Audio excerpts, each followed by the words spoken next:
Hey there, Kindred Spirits. You are listening to Kindred Spirits Book Club, the podcast where two grown-ass ladies geek out about Anne of Green Gables. And where sometimes they are joined by another lady, and sometimes they talk about books other than Anne of Green Gables. Like, for example, today. I'm Kelly Gerner, and I'm joined by my co-host Reagan Duffy and a special guest, Ariel Little, a PhD candidate at the University of British Columbia. Hi, Reagan, and welcome to the podcast, Ariel. Hi, Ariel. I'm so glad you could join us. So excited and happy to be here. Reagan and I had a wonderful time getting to know Ariel at last summer's Ella Montgomery Institute conference, and she gave a really fun talk about 19th century girlhood through the lens of hygiene and cleanliness. And if that sounds niche, I promise you it is not. There is so much to think about when it comes to the care and keeping of houses and the people who live in them when we're looking at Montgomery's books. And after we heard Ariel's talk last summer, we kept seeing those ideas that she raised come up in Rainbow Valley, in The Story Girl, and in The Golden Road. And we knew we had to ask her to come on this podcast. And we are so excited that she is joining us today. But before we get into all of that fun stuff in our episode, Kindred Spirits, are you following us on Instagram yet? Please do. We have a lot of fun sharing pictures and videos about the books. We are kindredspirits.bookclub there, and we love hearing from all of you, whether you email us at kindredspirits.bookclub@gmail.com or you DM us on Instagram. We love hearing your thoughts and opinions. Feel free to give us feedback or share your thoughts with us. And Kindred Spirits, we have a favor to ask. If you are enjoying this podcast, please leave us a 5-star rating and review on Apple Podcasts, if that's where you listen. Spotify and Pocket Casts also have the ability to rate podcasts and leave comments. So if you listen there, please rate us 5 stars as well. This really helps us be more likely to get promoted on those sites and lets other Kindred Spirits find us. So let's introduce you to today's guest. Ariel Little is a PhD candidate at the University of British Columbia, where she studies 19th and early 20th century literature. Her grant-funded doctoral research focuses on transatlantic discourses of health and girlhood, specifically investigating how the discourse of hygienic girlhood served as a vehicle of feminist empowerment, as well as a biopolitical tool used to shape hierarchies of race and class. Her recent publications include an article, Under the Moon's Healing Influence, George MacDonald's Literary Re-envisioning of Women's Health in the Journal of Victorian Culture, and a chapter on Louisa May Alcott's hygienic construction of girls' maturation in the volume Beyond Little Women. That was published in 2025. It just came out actually last week. Oh, congratulations! Thank you. Congratulations! Well, and that was very recently published by Palgrave Macmillan. In addition to working on Montgomery in her dissertation, Ariel has presented on Montgomery at numerous conferences and is currently working on an article on Montgomery's politics of domestic hygiene. Ariel, again, welcome to Kindred Spirits Book Club. We are delighted to have you. Ariel, we always like to start by asking our guests to tell us about how they came to love Ella Montgomery, and we'd love to know which of her books are your favorites, if you can choose a favorite. Well, I first came to know Montgomery. My first experience was going to see the play of Anne of Green Gables at my local theater, and I thought it was such a lovely production. I have a very clear memory of Anne being stranded on the bridge and Gilbert going to rescue her. Must have done a very good job of that scene, because I remember it super clearly, even though I think I was around 6 or 7 years old. And then after that, I had an illustrated version of Anne of Green Gables growing up, and then I read Anne the novel as a teen, and visited PEI when I was 18 years old, and I just became so enthralled with Montgomery and her writing and her characters. Ariel, did you visit PEI on your own, with your family, for school? How did that connection happen? It was with my family. To celebrate my high school graduation, we did a road trip across Canada, so we went all the way from British Columbia to St. John's, Newfoundland. Wow. And back. Yeah. Oh my goodness. You were so ready to leave for college after that. Well, actually, I did my bachelor's degree in my hometown, so apparently it didn't scare me off my family. She saw all of Canada and decided that your hometown was the best of them all. She's, oh, this is good. Definitely a solid choice. In terms of favorites of Montgomery's works. I love so many of them. It's like trying to choose a favorite child or a favorite flower, just so many good things to compare between. My favorites do change depending on the season of my life and which ones are speaking to me the most at whatever current moment I'm in. Current favorites of mine are The Blue Castle and Jane of Lantern Hill, just because there's such wonderful stories about, I think, kind of rebirth and rejuvenation and finding the place where you fit in the world and can contribute and connect with others. And right now, Anne's House of Dreams has also become a favorite of mine. I hadn't read it for a really long time, and I reread it this winter, partially because at the Montgomery conference last year, I got an edition from 1920, so I'm like, oh, I've got to reread Anne's House of Dreams now that I've got this historic edition of it. Montgomery is really at her best with some of her prose and description of nature in that book. And I think just reading in the middle of winter and being with Anne and Leslie, and they're trying to find these moments of starlight and moonlight with all the shadow and darkness that's in that book. And it's just really powerful. Oh, I love that. Now, here's a good question. Do you have any least favorites? We will not judge you. Least favorites. Anne of Windy Poplars is really not the best. I just feel like Montgomery was very tired and not wanting to write another Anne book at that time because not that there aren't good things about that book too, but there's not as much that's original. There isn't like a particularly strong emotional mood in that text either, which there usually is in a lot of other Montgomery books. I also have very strong feelings, conflicted feelings about Kilmeny of the Orchard because of the very strong anti-Italian xenophobic approach in that text. Yeah. I have some strong feelings about that book as well for the rather racist nature of that one. Well, it's really interesting actually because it fits into a genre that was really popular at the time period, which would term nowadays the eugenic romance. Tell me Oh, more. And it wait. actually fits right in with that genre if you read other examples of it.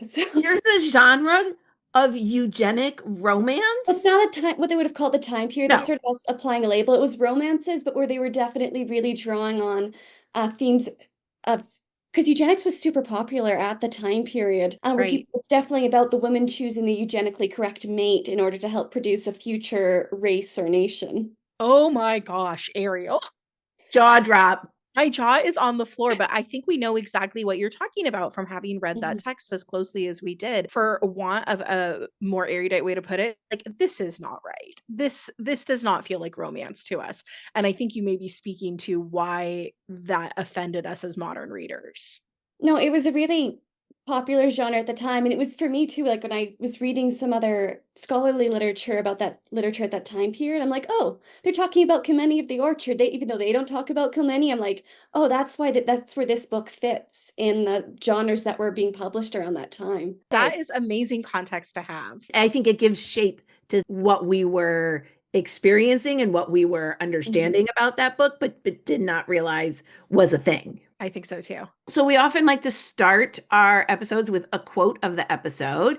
And since today we brought in Ariel to talk about the girlhood experience of not only the story girl, but also the girls of Rainbow Valley, we pulled this quote. It's from the story girl, and the story girl herself says it, but it's a good place to start when we're talking about all of our girls in this episode. She says, "It's not vanity to know your own good points.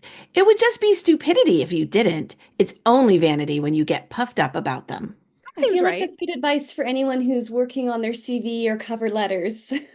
And then we also like to start with a kindred spirit of the episode. So, Ariel, we thought we'd let you choose our kindred spirit of the episode. Of all of the girls in these two books, do you have a particular favorite?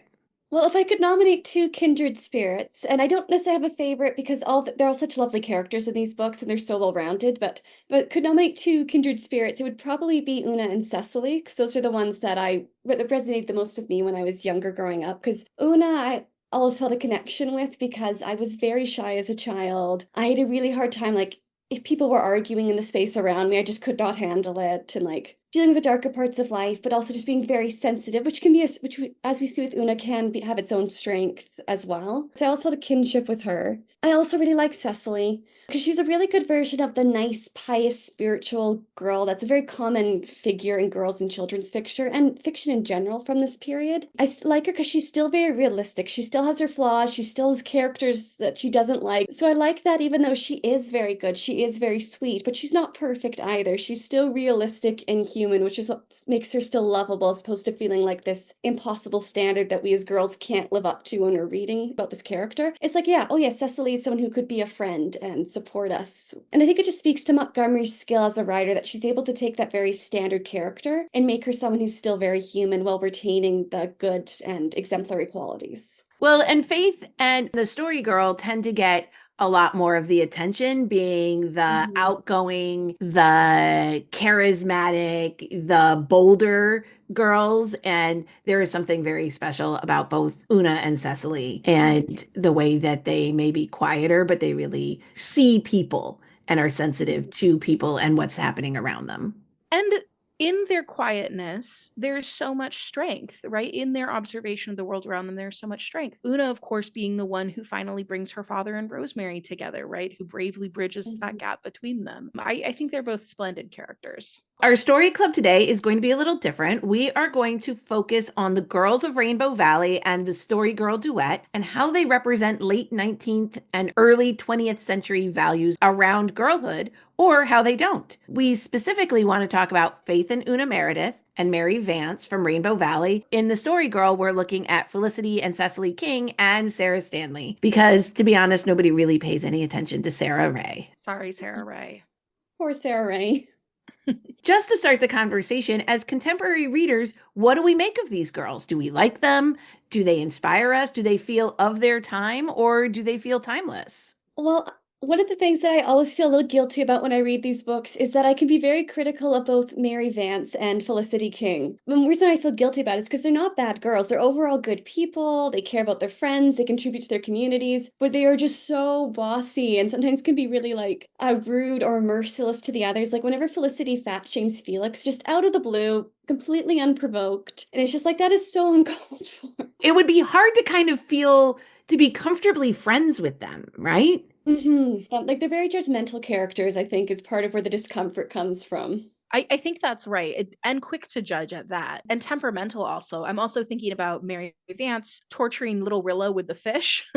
And Mary was also the one who was stoking Una's fears of having a stepmother, right? So that was Una's big conflict throughout the book is this idea that her father might remarry and she would have a terrible stepmother. That was a seed planted by Mary, quite carelessly, really. I think I might have a little more fondness for Felicity and Mary because I was the bossy older sister in my family, but I think they are kind of unlikable girls. I think they're challenging girls. And I think it's so interesting and brave of Maud to write unlikable, challenging girls. Well, I think that's where one of the things that's interesting is that she has the really domestic girls also be the challenging, unlikable ones, because often they take the really domestic girls and like meld them with the Cecilys and the Unas, so you've got the really all-around perfect girl. And she's like, Right. okay, we've got the domestic successful girls and we've got the nice girls, but they're not necessarily the same person. Yeah, it's interesting. Yeah, I actually really love that. I hadn't thought of it till you said it, where they're sort of splitting up all of the girlhood ideals. They don't, Mhm. kind of, if you're great at the household and cooking tasks and very, very competent, you're not necessarily also the sweet, good girl either. When you find those girls in literature where they're written so perfectly, they don't feel like real people. Well, and it just sets up such an impossible standard for girls who are reading those books. So, like, if you're reading Rainbow Valley or The Story Girl, you're like, okay, yeah, these are real girls who they show me mistakes I want to avoid. They show me examples that I want to live up to, but they don't necessarily make me feel like they don't give me an inferiority complex or make me feel like, oh, to be a girl successfully, I have to be all these things. And I also think that there is something about Felicity, especially, and we'll talk about this a little bit more throughout today's episode, but I think there's something about Felicity. She is quite bossy and vain, but this is born from her competence in the domestic space. Mhm. It's a very cohesive character through line. Well, what do we think about the other girls, about Faith and Sarah Stanley and Una and Cecily? Well, I think all the other girls are fairly timeless. I think they're all quite likable. Like I said before, Cecily is great because she's good and kind, and but she's not boring or two-dimensional either. Faith and Sarah just leap out of the page, and they're so dynamic and charismatic. And I mean, those are still types we see in shows today or books today. The creative girl with the flair for the dramatic, or that sensitive, shy girl. And I think they would still really resonate with people. And yeah, I think they're just so well drawn. Yeah, I think so too. I think any modern girl would read certainly a character like the story girl or Faith and think like, oh yeah, that's like a fun girl who I would be friends with.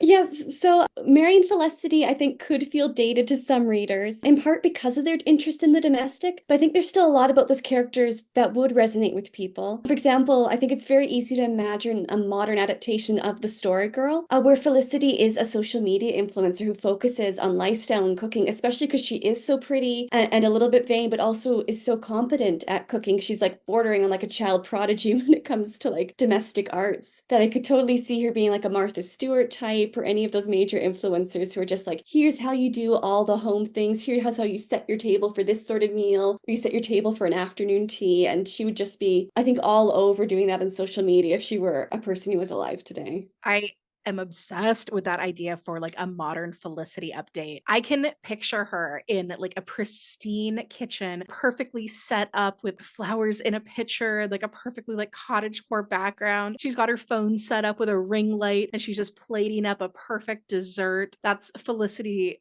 all over. And then I'm just gonna I'm taking this idea and running with it. I'm certain that if Rainbow Valley, if ever anyone ever wanted to do a contemporary adaptation of Rainbow Valley, Mary Vance would also be making TikTok videos about cleaning and organization. Oh yeah. Mary Vance would not only be making organization videos, she would be doing that slightly like mean girl judgment of it. Like she's Oh definitely yes. telling the story. She's telling the tea while she's organizing, right? Yeah, she'd Yes, be it's like, like if those one of your videos. friends organizes their house like this, it means this about them. Yes. Yes. And the story girl is made to be a social media star with telling stories. I can absolutely see that translating so beautifully into TikTok. And she and Felicity would then clash over who's getting the likes, who's getting Yes. the viral moments. One of the things that Maud always says in those books is that even though they tend to get at each other a bit because they're different, they also will defend each other fiercely to anyone else who messes with the other one. And I could just see them doing that on social media. Like if anyone like really like teared into one of Sarah's videos, Felicity on her channel would be like, just for anyone who's like hating on Sarah right now, here's why you shouldn't be doing that. I really want some like modern creator to adapt these books through TikTok, like as a medium. I think that it would work so well. I truly do. And I can now completely just imagine what like Rainbow Valley's TikTok feed would look like. Like your FYP if you live in Glen St. Mary. Faith is making explainer videos. I could see like the Blythe twins learning all the TikTok dances. I'm pretty sure Susan Baker has a channel where she like makes Mhm. dinner while she's also there's like a voiceover and she's sharing her opinions on like town gossip. She doesn't know how any of it works, Oh, but right. That's Shirley is Shirley's the one editing who's it. connected her. Absolutely. He's editing her videos, he's uploading them. Yeah. Yeah, exactly right. He's promoting it. Well, and I And I could bet see Jem doing like the very, what we think of as a very classic boys channel where he's doing like physical stunts or like acts of physical bravery around the neighborhood. yes, he's like Parkour. Jem's parkour videos. Oh my gosh. Oh, Carl is doing like pranks with like snails and things. right. No, no, no. Carl's doing some of those nature videos. I find some of those ones where they're taking like the nature documentaries and doing like the voiceover. That is Carl. That's Carl all over. And I'm sure that Walter Blythe is quietly making abstract videos of shafts of light filtering through the trees, accompanied by his poetry. But then he never actually posts them, he just shows them to die. Miss Cornelia would have a lot to say about this generation and social media, and none of it would be good. Ariel, one thing that really stuck with me from your talk this past summer was the idea that in Maud's books, the greater agency women have in housekeeping, the greater power they have overall. And I think kind of a wonderful example of this is Marilla in Anne of Green Gables. She keeps Green Gables neat as a pin. There is not a single thing out of place. And you get the sense that she almost resents any encroachment into her carefully maintained home. And early on in that book, of course, she does hold all the power and authority. But as the book goes on, the more of the house and the housekeeping she yields to Anne, the more that we see Anne's power and authority within the house grow. So that was an absolutely sort of like fascinating central thesis that you brought up. And then I kept noticing it throughout these books that we're reading this season because these girls are constantly keeping house. And it made me think a lot about whether or not this also is a reflection of their power. So as we were discussing, we have Mary Vance, our young girl from the orphan asylum, who turns out to be an amazing housekeeper once she actually has a home to keep. We have Felicity King, who wields power and authority over her siblings and her cousin and her friends, or she tries to anyway, just by sheer force of her usefulness around the house. And then we have the girls who are less successful in this realm, right? We have Faith and Una, who try to keep house for their father, sort of, and they just get into scrape after scrape for their efforts. So, Ariel, do you think Maud is using that same metaphor of housekeeping as power and authority in these books? Oh, very much so. I think Maud is very interested and is always reflecting on this idea of housekeeping as a source of power, and especially in Rainbow Valley and the Story Girl books, particularly because it is a model or source of power that is accessible to and culturally acceptable for girls. Felicity, as I said earlier, she has that near prodigy level of housekeeping, and especially when it comes to cooking, which means that the King family adults can give her more authority over the other children and over the house, even though she isn't the oldest of the kids. She gets more authority than Sarah Stanley does or than Dan does because she has that almost ability to contribute like an adult. This is because she can labor alongside her mother as a near equal. Like, possibly if Felicity wasn't as competent at domestic labor, they might have to get a servant, which would be more of an expense for the family. In either way, she's really helping out her mom a lot because Felicity is so incredibly capable for her age. So it makes sense that that's a source of power over the others because she's laboring at more of an equal level to the adults. That's such an interesting point to me because I think this really goes into why Felicity has so much conflict with the other kids because the adults are granting her so much of this authority, and kids do not grant authority to each other in that same way. What adults are going to find responsible, what adults are going to find worthy of having that authority is not the same way that kids are going to do that among themselves, right? Kids, it's personality, it's other sorts of experience, it's all sorts of esoteric measures that are kind of only developed within that group. From outsiders you can't really see. It just reminds me all the time of having been one of those responsible kids at school, right? The teacher's like, oh, Reagan will watch the class while I, run this quick errand down to the office. And the instant she's out the door, the kid's like, no, you're not. You got no authority over me.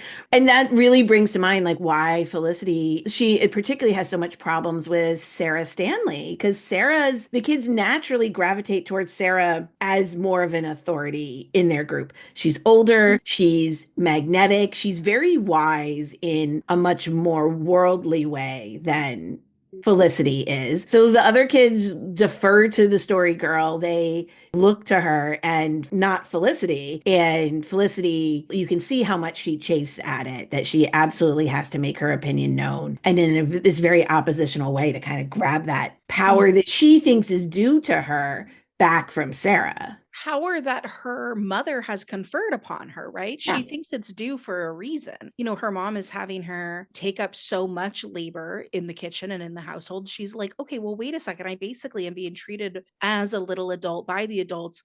Why don't you guys respect me? Because Felicity also doesn't respect them as equal adults, though, right? She's not saying, I want to be treated as equal to the rest of you. Felicity's like, my word should be the final one on most things, right? Yes, whereas with Sarah, the only thing that really vexes her is when people interrupt her telling stories. Other than that, she's very open to everyone else's contributions and everyone else's strengths. Whereas Felicity tends to put everyone else down a little bit, partially because even though she does have all that responsibility, she is also a bit vain and conceited about it too. So she tends to put the others down with her authority as opposed to building them up a lot of the time. Right. She's not that true leader in that way that's really building within the kids everybody's abilities and building within the group everybody's leadership abilities that I think Sarah is very good at recognizing. She recognizes everybody's strengths, and Felicity really is trying to hold on to power by putting other folks down. Although I think that's a little bit where the housekeeping prodigy comes in with Felicity too, because like people who are really gifted at mathematics or at languages, Felicity doesn't understand why cooking is so hard for the other girl. She's like, this is super Right. easy. This is the easiest thing in the world. And even Cecily is like reasonably competent at it. She's like, how do you not like understand how to do this super complicated recipe? So I think some of it's just the natural, like Felicity is extremely naturally adept at cooking in particular and housekeeping in general. So I think sometimes she actually just doesn't understand why the other kids aren't as good at it. She's like, Yeah. this is easy. Yeah, absolutely, right? It's like when you understand something at such a deep level, you can't break it down into smaller steps for other people where you're like, of course it works like this. Why would you not know that? To be honest, people's like, of course folding means this, or when it says this recipe means says this consistency, obviously it means this. Why would it mean that other state? Right. Or the way she kind of set up Sarah for failure with the pudding, right? The sawdust pudding. Felicity was saying no one could possibly mess up a pudding, Sarah. You've got this. Like this, Mhm. you can do this one thing. Cecily will even make the sauce. All you have to do is make the pudding. And then of course she makes it out of sawdust. So, you know. No, no, no. That is not a failure. And I feel bad because that's not a failure on the story girl's part. That is a failure of the lack of organizing systems and the lack of label maker that I've been complaining about since Marilla's kitchen. So many scrapes could be saved if we had just labeled our containers. Happens again in these books. This was like a real problem in this time period. We would have no plot if everybody had one of those P-Touch labelers. That's true. It would definitely reduce a lot of plots in fiction. No liniment cake, no raspberry cordial incident, no sawdust pudding. Our beloved story girl, Sarah Stanley, is the least adept at housekeeping.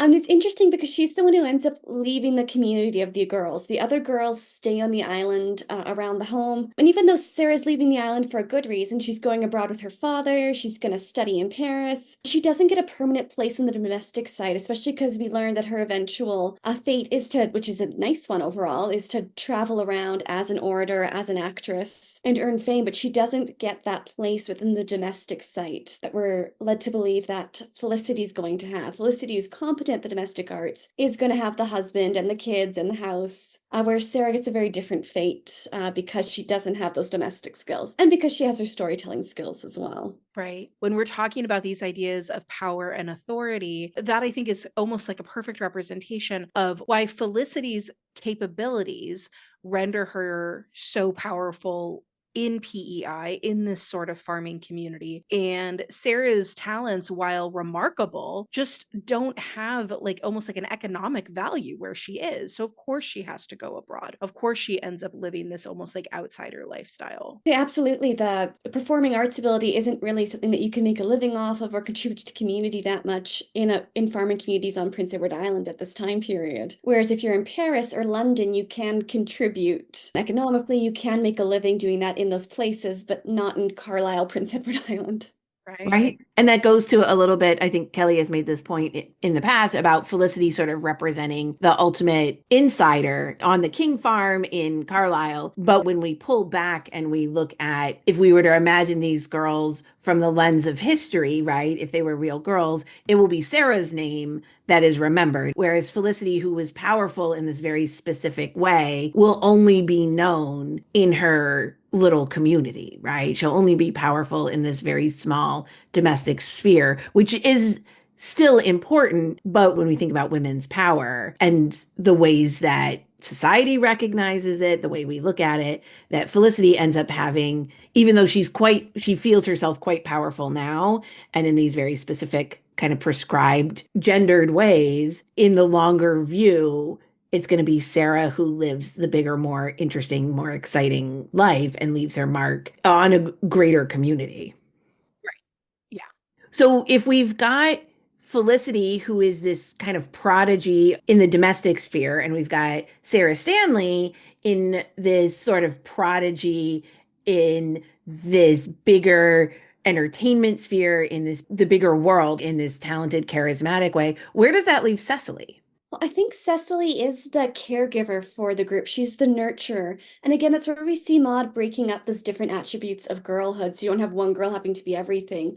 We see that Cecily takes over the emotional nurturing. She's the one who, if someone's going through an emotional crisis, they're going to talk to Cecily. She's the one who offers spiritual guidance for the group. And she's also the one who does physical nursing as well. When Dan gets really sick and they're worried about him, Cecily, who even as shy and timid as she can be, she's the one who leaps into action, knows what to do, isn't scared in that situation, even though Felicity is panicking and doesn't know what to do. So I think we see Cecily has these virtues that are often really related to the domestic sphere, even though she's not the one with the hyper domestic competency, although we are led to believe that she's reasonably competent. She's not like the story girl who's really bad at cooking and those sorts of things. And you can see sometimes that bothers Felicity that, even though Felicity also feels that way towards Cecily, that everyone wants to protect for her and cares for her, bothers Felicity that in some ways they give Cecily more authority than they give Felicity, because it's like, okay, who gets to open the picture of God? It's Cecily, because she's our spiritual, emotional leader in that sense. And then the opposite of Cecily in that way is Mary Vance, who, like Felicity, is hyper competent in the domestic sphere,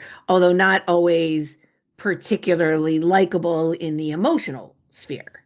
Yes, well, and Mary Vance is also like Felicity does do her best to follow morality as she knows it, although she doesn't have that deeper spiritual understanding that Cecily has. But Mary Vance is one of the people who struggles with telling the truth, tips a little bit more into bullying sometimes, like when she's chasing poor Rilla around. But it's really interesting that Mary Vance can do that because she's an orphan. Even though she gets adopted by Miss Cornelia, the fact that her domestic skills and competency give her enough sense of confidence and enough of a sense of authority that she feels like she can boss around the doctors and the ministers' children, who'd be children who'd be seen as having extra social standing in the community because their parents' roles are seen as being really important, and whose parents would have had a higher education level than most people would in the community. The fact that Mary Vance feels confident enough and secure enough to come in and try to boss them around, I think says a lot to the authority that she gets from housekeeping. Yeah, Ariel, that's an amazing point, and that's something that Reagan and I had even brought up in our discussions of Rainbow Valley. How is it that Mary, who truly is an outsider in so many ways, such an authority over the other kids? And I think where we landed was we just thought it was just by sheer force of her personality. But to your point, that she has this layer of domestic competence running through her, and that's giving her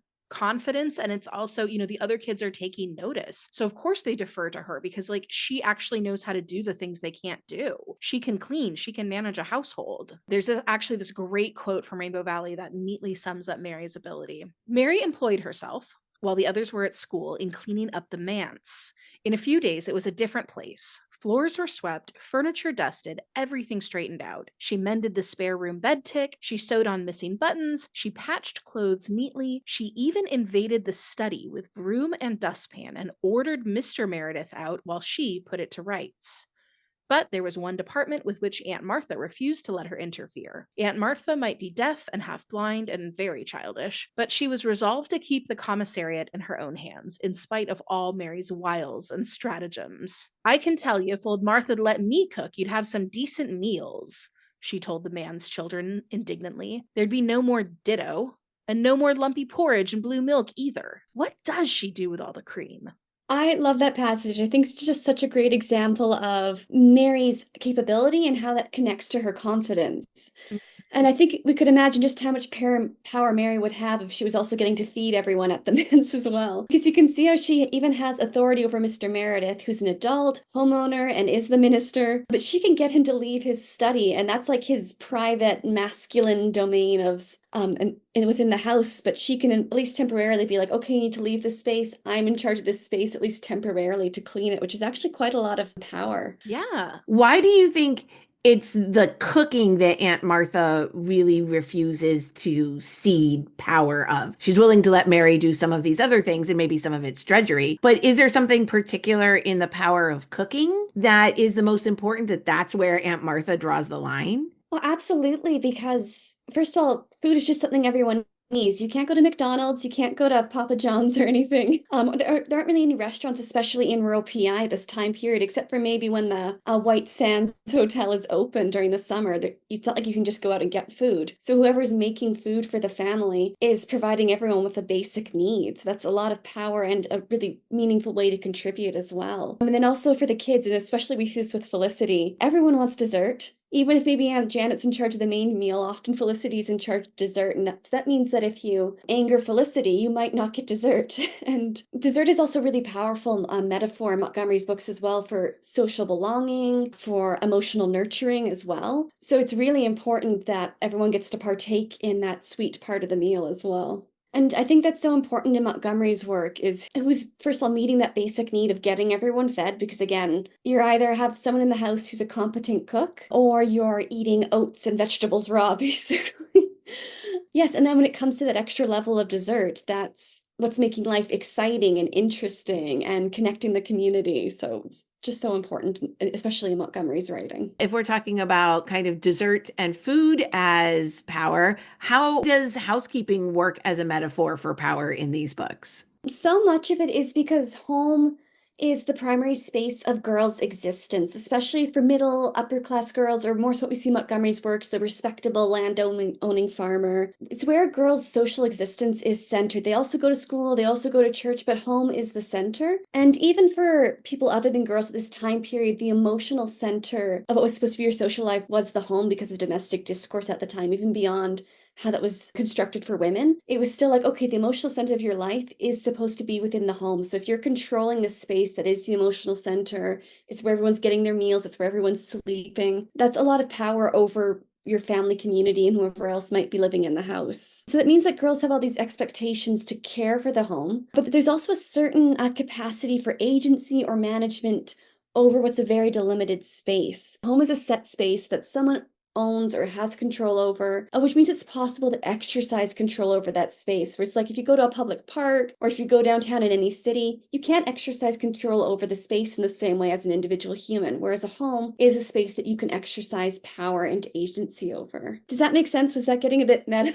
That absolutely makes so much sense. I mean, we think of whether it is, I mean, home is a place of everything from sort of like comfort and safety and meeting like the basic sort of Maslow's hierarchy of needs to a place for self expression and a Mhm. place where you feel like you can sort of be your most authentic self. So it's an incredibly important place to be able to wield control over. This is something we've touched on a lot already. It's also that it's that useful skill and meaningful labor, especially in like Montgomery's agrarian communities that she's portraying. Women had a lot of work that needed to be done for themselves and for the family and for the community. They were often the ones growing the vegetable gardens that the family would actually eat out of. They were making the food, they were making clothes, they were sewing blankets to keep everyone warm during Prince Edward Island winters, which is pretty serious business. We've been talking a lot about the idea of if you are really good at it, this is why that's important. What happens when you're not good at the domestic sphere? What happens when you don't have those skills? Well, like the Meredith girls, they end up vulnerable to being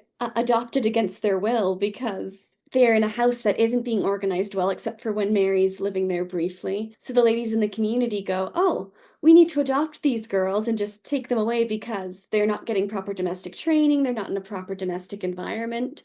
So there's an aspect of vulnerability if you're not being trained in these good domestic skills because sees it as, oh, that's abnormal or that something's not right because these girls aren't learning how to cook or how to clean. Right. It really appears that in Glen St. Mary, that Faith and Una's lack of skill in this area is of far more concern than whatever hijinks Jerry and Carl are getting up to. Like those get laughed at and talked about, but they're not the Mhm. ones at kind of risk of being adopted out. The community seems to be much more concerned about what this means for Faith and Una that they don't have any of those skills. We pulled this quote because Una, our most sensitive one, is very aware and tuned into the way the community is gossiping and the way that this could ripple back and affect their father's employment. She says this, she says, but our house isn't right. Mary Vance says so. She says people talk about it being so untidy. Faith had an inspiration. We'll clean it all up, she cried. We'll go right to work tomorrow. It's a real good chance when Aunt Martha is laid up and can't interfere with us. We'll have it all lovely and clean when Father comes home, just like it was when Mary went away. Anyone can sweep and dust and wash windows. People won't be able to talk about us anymore. Jem Blythe says it's only old cats that talk, but their talk hurts just as much as anybody's. Anyone can sweep and dust and wash windows, indeed. Those are skills. But it's so interesting because Una really does see the state of their home as something that's keeping them apart from the rest of the community. And she's not wrong about that. And as we discussed in our Rainbow Valley episodes, we certainly don't blame the Meredith girls for any of this. Mhm. Their father is neglecting them and his responsibilities as their parent. And it seems like some members of the Glen St. Mary community, like Anne and Rosemary West, would agree with our take. But, Ariel, is it fair to say that most of the community would not have been so tolerant? What would they have believed about the Meredith girls based on just the state of their home? And if those girls lack the capacity to control the domestic space, what does that say about them? How is that reflecting back at the community? The Meredith girls are young enough, and especially because the whole community knows their mother passed away when the girls were quite young. They wouldn't necessarily think there was anything wrong with them, like intrinsically with those girls, but they would still be really concerned about the poor domestic skills that they're exhibiting, and about the fact there's no one training them up in good domestic skills. And they'd also be concerned about the girls being raised in an unclean house that isn't really well ordered. First of all, they'd be concerned about how it would impact their physical well-being, but also how it would impact their emotional and social development, especially because this is a community that would see women's primary contribution being looking after the home. So it'd be like, what's going to happen to these girls if they're not being properly socialized for how they're going to contribute to society? So the girls would be seen as being somewhat wild slash less civilized, which we have to remember in the early 20th century, those would be more derogatory terms than they would be today. Like they'd have a more negative connotation to them. Like being civilized and not being wild is very important in this time period. So the community would definitely be like, okay, someone needs to go train those girls before they become like incapable housekeepers or maybe even wayward women at worst because they weren't brought up properly in domesticity. I could see that being the gossip that would be going around that community. Absolutely, right? This idea of what is going to happen to these girls, who are they going to grow up to be? And that's exactly why Mrs. Alec Davis thinks she is doing a very charitable thing, offering to adopt Una. And she's so flabbergasted when Mr. Meredith is offended. Right. This idea that they might end up as wayward women. That's so evocative, Ariel. Well, I You mean, know, there's oh a no. reason why, like, the word slattern has that connotation of both physical untidiness and sexual looseness. It's because those two things were seen to go together. Because, I mean, cleanliness and morality and domestic order all go together. So, uncleanliness, lack of domestic skills, and they wouldn't necessarily assume that someone who lacked domestic skills would be promiscuous, but those were negative traits. They'd be kind of grouped together at this time period. They fall in the same quadrant of the Venn diagram. Exactly. And like if there was a woman in a community like this who was known to be a little wayward, if she was a good housekeeper, that would shock people. That would seem like two things that would not go together. Interesting, interesting. So that makes me think we noticed so much that when women in these books are discussing other women, particularly if the women who are doing the talking are like Miss Cornelia and Susan Baker, they will often describe a woman's housekeeping abilities as like sort of her primary characteristic. And it's right alongside any other descriptor. A neighbor might be a sweet girl, but a terrible housekeeper, or a stingy woman, but a good housekeeper. You know, very few women in these novels get by without having their housekeeping abilities described in some way. Well, and again, it comes back to the fact that housekeeping was a valuable way for women to contribute to society, and especially in communities like those in Montgomery's books, those agrarian communities, it's the primary way women contributed to families and their communities. And we can see with like comments by Miss Cornelia or by Susan, we can see that they don't think housekeeping is the only measure of a woman. Like they have those other traits. They mention, is she kind? Is she stingy? So it's not like housekeeping is the whole measure or worth of a woman, but we can see that the fact that they always comment on what sort of housekeeper she is lets you know that that is a major way of evaluating a woman. Because if she's stingy, but she's still a good housekeeper, it means, okay, maybe she's not the best person in the world, but she's still meaningfully contributing to society. She's still fulfilling her role in the social framework of the little corner of the world that they're in. This is a little bit of a tangent, but I'm so interested in this question as one of economics and production. When we're talking about housekeeping, when we're talking about cleanliness, when we're talking about hygiene as reflections of someone's ability to like put back effort and labor and production, I guess, into their communities, that's just a whole different way of looking at this for me, I think. They're adding value in that space. And it's sort of like if they don't have the ability to add that value, then there's something wrong with them. So at this time, right, all of those domestic skills have very significant, important value. And it's interesting now we have a little bit of that minimization of the importance of the domestic and that idea of it's something that needs to be done, but it's sort of assumed to be done invisibly. It's sort of assumed to be done as extra. Somebody who spends a great deal of time focusing on organizing or cleaning or cooking, and often it's very much seen as feminine, but not in a good way. right? Well, and I think the point about how that is labor that should be invisible now is so interesting. Again, thinking about our TikTok conversation earlier, you always see like the Sunday meal prep or the Sunday reset. This idea that you have one day a week that you have to do Mm. all of this stuff in, and otherwise everything should just like flow smoothly, and we shouldn't have to worry about any of this labor. And it should either look aesthetic, so it's providing entertainment Mm. value to a certain degree, but the idea that if you talk about how much work it is, it's not seen as valuable. It's not seen as something that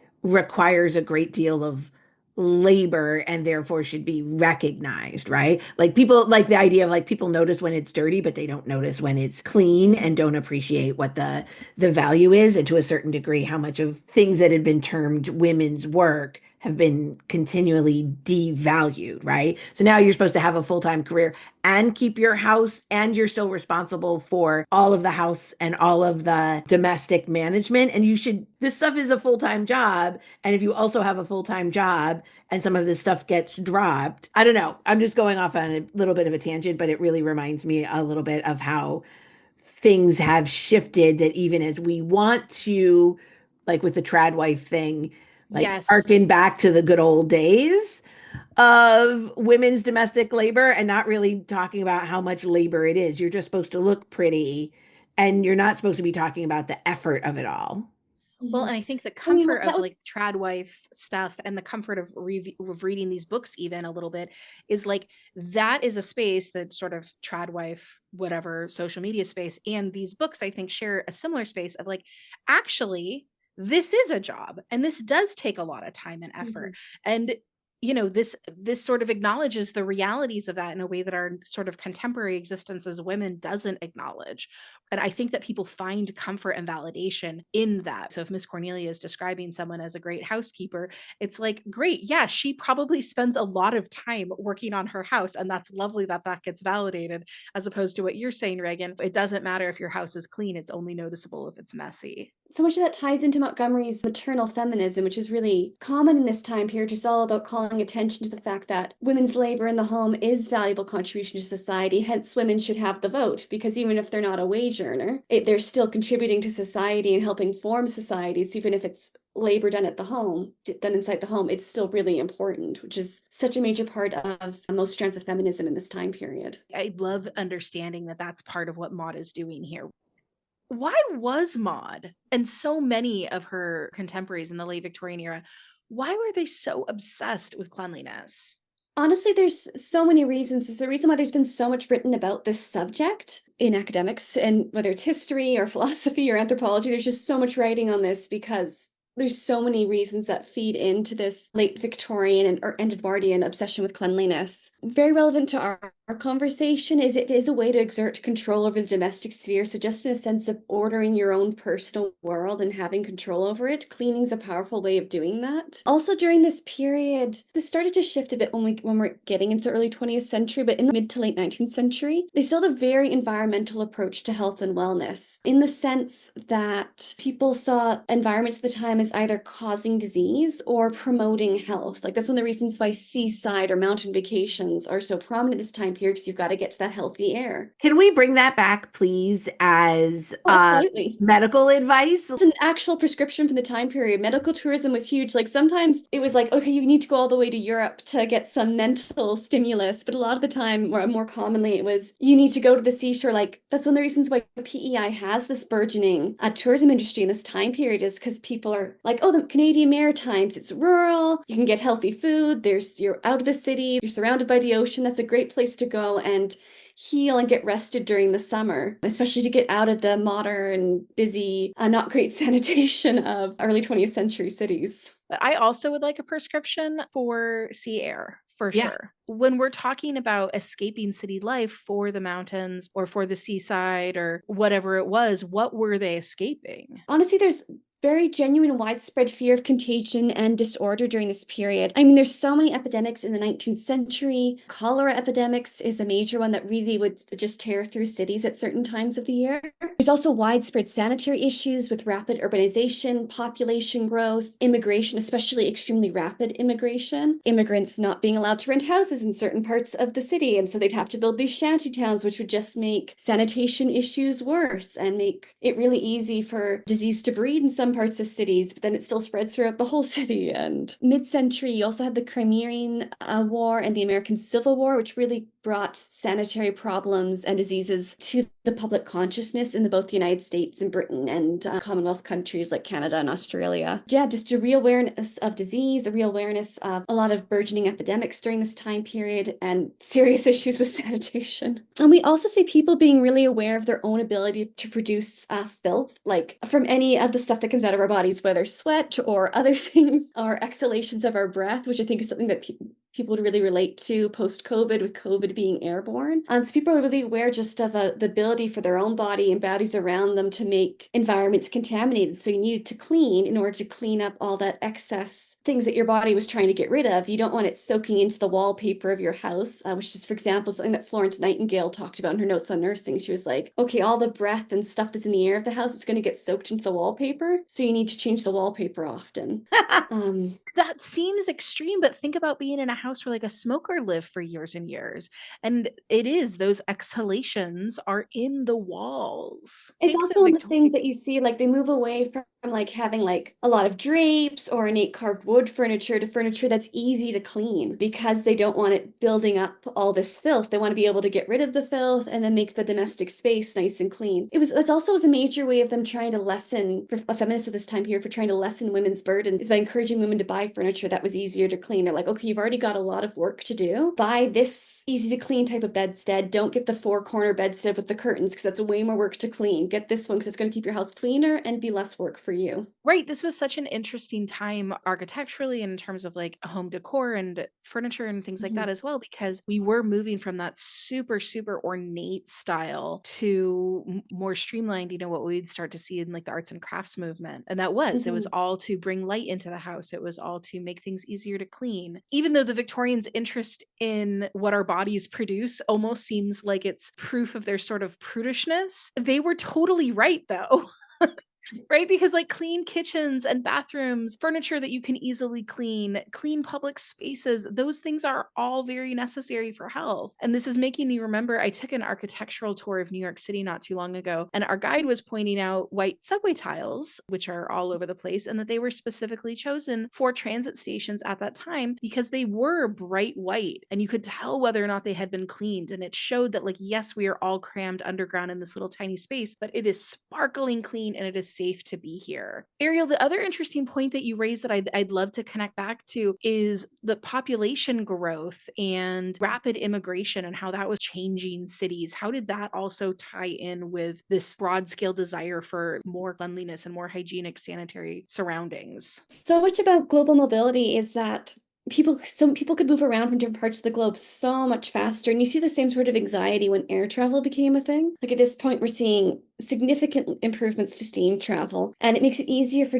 diseases to spread from one part of the world to the other, whether that's from Paris to New York or whether that's from a different part of PEI, from one community PEI to the other end. It makes it so much easier for diseases to be spread. So everyone's like, okay, there's all these germs out there, or there's all these bodies out there that could be carrying diseases. What can I do to make sure my home stays safe and I stay safe? And also to order my world in this environment that can feel newly confusing to people when they've been used to people really staying in like fairly set or circumscribed area and travel taking longer. When you're also thinking about like immigration and people from all corners of the world landing in one spot, that's also going to bring up a lot of those same anxieties. Oh, absolutely. Because again, it's partially concerns about other bodies and their unpredictability, or if you see someone else's bodies being foreign to you, like if they're from a different country or if they're of a different race, that's good, something that can make them seem more threatening. And especially if you look at like 19th century racial hierarchies, especially like if you're looking at white supremacist discourses, anyone who's white is going to be the cleanest and the least diseased, whereas people of color would be portrayed as being less hygienic, less sanitary, more likely to have or spread diseases, which, I mean, Chinatowns are a great example of this in cities at this time period because they were often held of examples of like, oh, look, non-white peoples aren't as hygienic, they aren't as clean, and people who were xenophobic at the time would be like, oh, look, Chinese people are a good example of this. But they didn't talk about how cities usually wouldn't do public services in Chinatown. Landlords wouldn't do the renovations they were supposed to do. They would just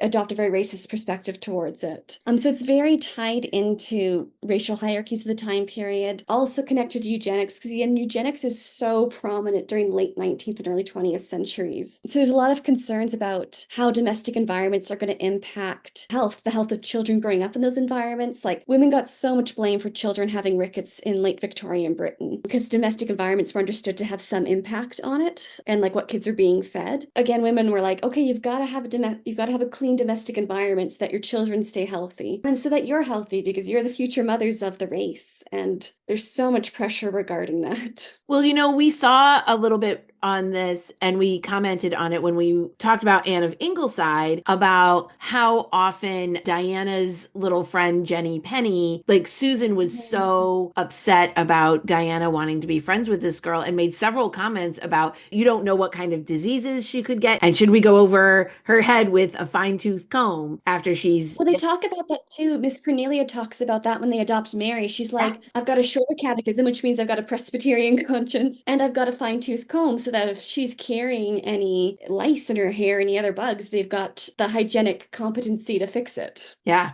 Another point that you made, Ariel, during your talk last summer that really stuck with us is that in the time period of these books, hygiene also included nature. Fresh air and sunshine were both considered health promoting. Architecture was reflecting that invitation of air and light into the home. And we also see in so many of Maud's books that they are these beautiful love letters to the natural world. And we've talked a lot about how nature sort of represents the idyllic innocence of childhood. Is there in your mind a connection to healthfulness in the way she writes about nature? Maud is absolutely promoting time spent in nature as healthy, and she's definitely showing that children, for the most part, are going to grow up strong and healthy because they're spending time in fresh air, sun, being exposed to beneficial plant life, swimming in the ocean. This is something I actually talk about quite a bit in my dissertation, is that in hygienic discourse, especially when it's directed at girls, that they saw the human body as being enriched by nature. So it's like both pure abiotic elements, so that would be things like water that's not been polluted by human activity. So the well in the King family orchard is a great example of that.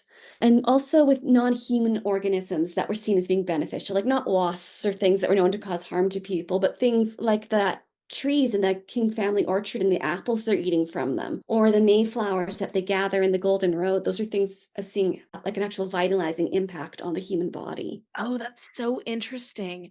And it's also making me think really specifically of that apple orchard in The Story Girl and the Golden Road. And this is where each family member has their own apple tree that was planted when they were born. And of course, each apple tree is like known to have some particular quality about it. It strikes me that by having this very prominent symbol of the individual family member as an actual apple tree, it's like Maud is just reinforcing how connected this family is to nature, right? It's not just that they're farmers or that they live off the land. It's that they are like metaphorically embodied by fruit, and that is proof of their own sort of wholesomeness.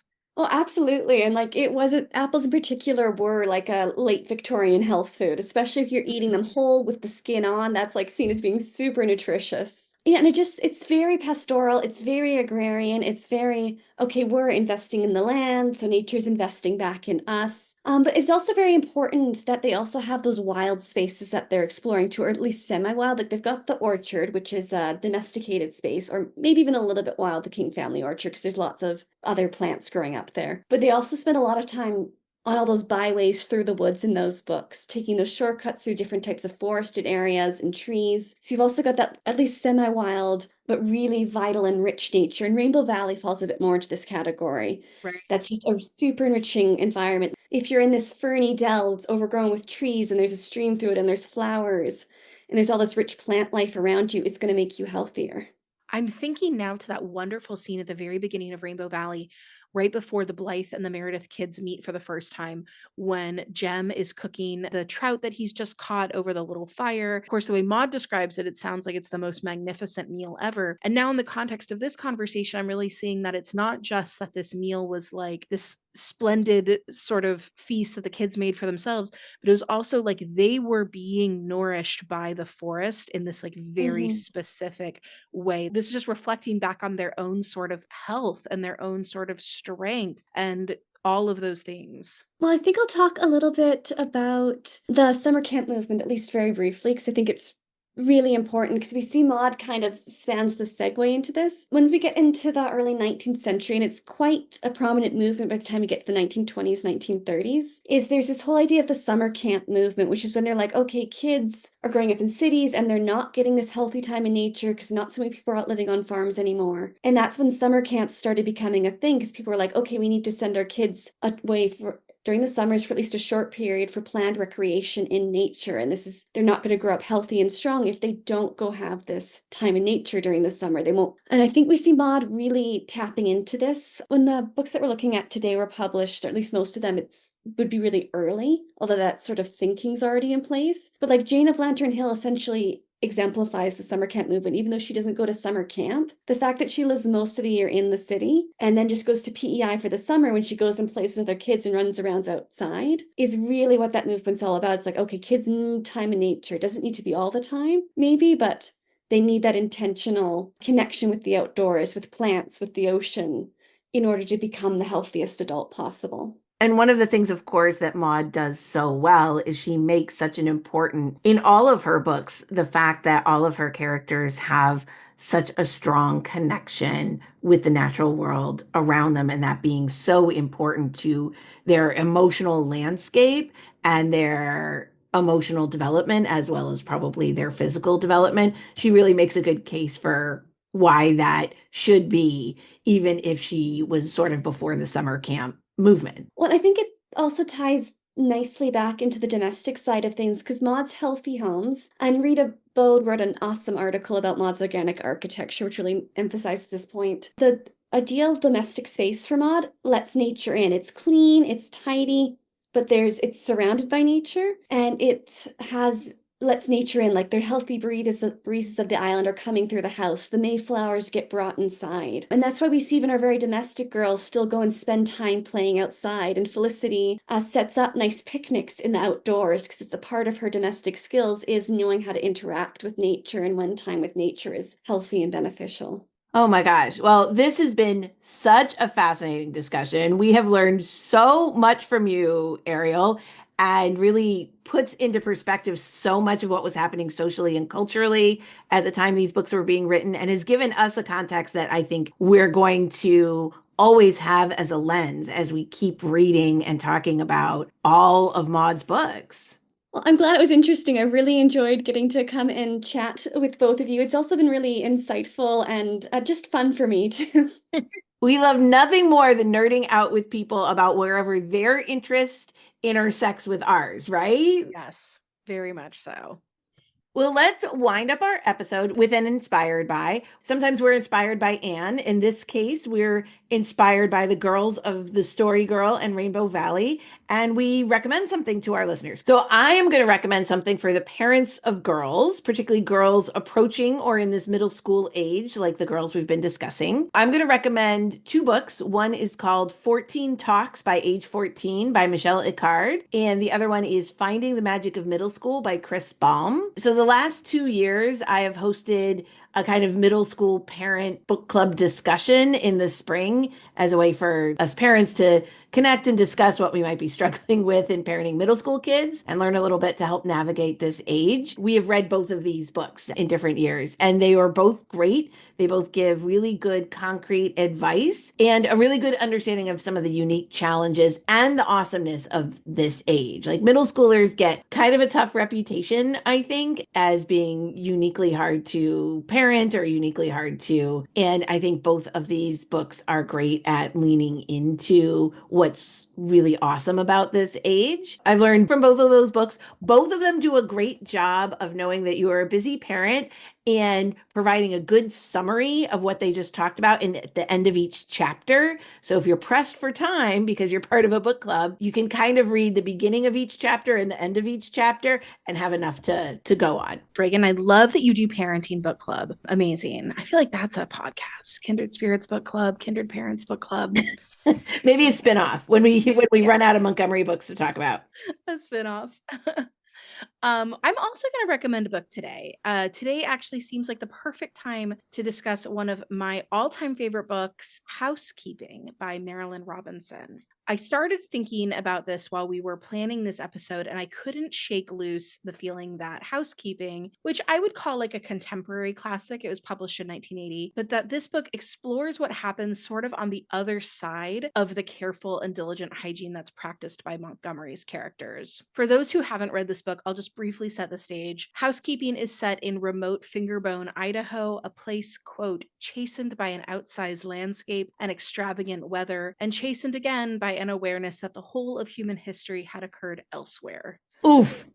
Such a sick burn. It is a sick burn. And it's about two adolescent orphan girls who are cared for by a succession of relatives. So far, we're very squarely in the Montgomery milieu. And the comparisons don't end there because this book also has beautiful, almost elegiac descriptions of the natural world. There's even some Calvinist philosophy going on. And it very much reads like a natural successor to the work that Maud was doing. We have these two young girls originally cared for by their grandmother. She keeps a very Marilla-like house. After she passes, they're cared for by some great aunts. And finally, their mother's younger sister, Sylvie, shows up to come take care of them. And Sylvie is a terrible housekeeper in the sense that she cannot maintain the physical house at all. She can't care for the girls properly. She literally sets the curtains on fire one time when she tries to cook. And the house under her watch sort of descends into this like hoarder nightmare space. And as that house deteriorates, so too does their little family. People from the town try to intervene, shades of Mrs. Alec Davis. The girls ultimately separate from one another, and the house ends up being abandoned. And so as those characters are losing control of the physical space of the house, they're also losing not just their own power and place in the community, but their connection to family and each other. But now here's what makes housekeeping really interesting. That's not necessarily a tragedy in this book, right? Like that would be a tragedy in a Montgomery book. But this book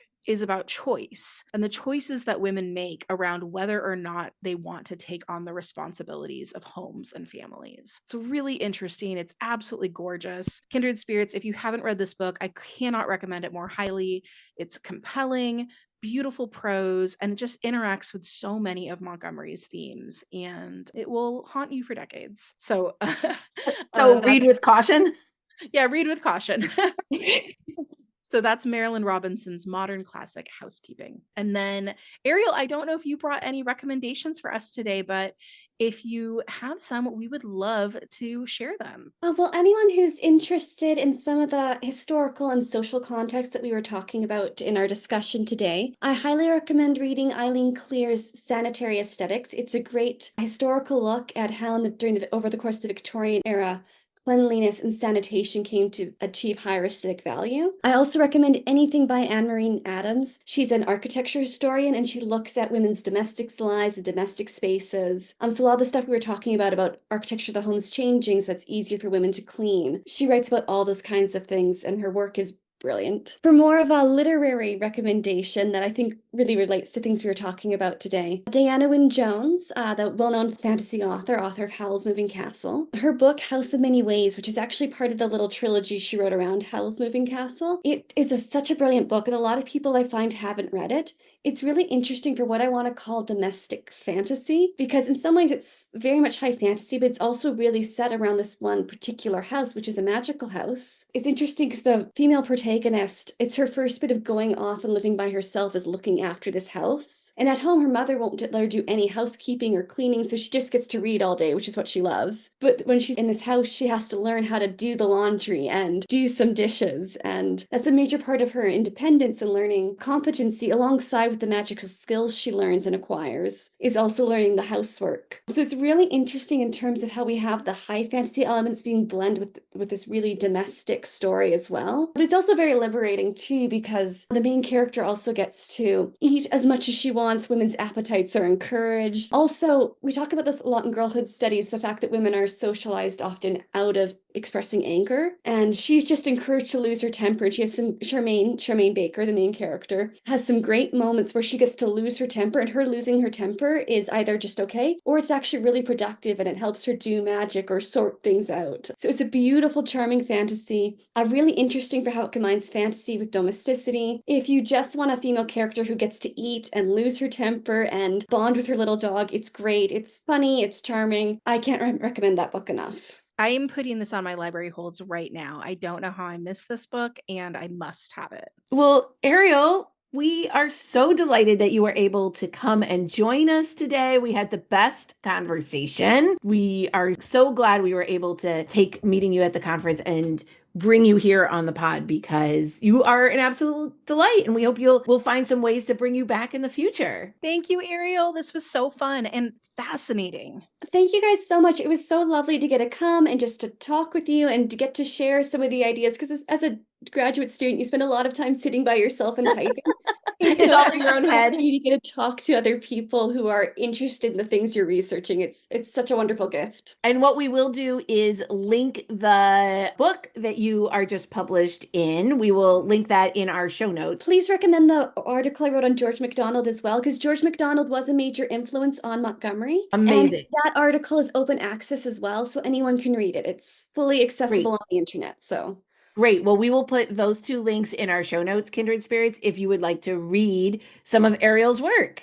All right. Well, thank you for joining us, Kindred Spirits. In our next episode, we will be back on the podcasting airwaves with our recap of The Golden Road, which is a sequel to The Story Girl. So we'll be back with Sarah Stanley and Felicity and Cecily again. We hope you will join us as we continue with our discussion of that book. If you review and share the podcast, remember, let us know by either sending us an email at kindredspirits.bookclub@gmail.com or DM us on Instagram, also kindredspirits.bookclub, and we will send you a Kindred Spirits Book Club sticker as a token of our appreciation. As always, thank you for listening, Kindred Spirits. Bye, Kindred Spirits.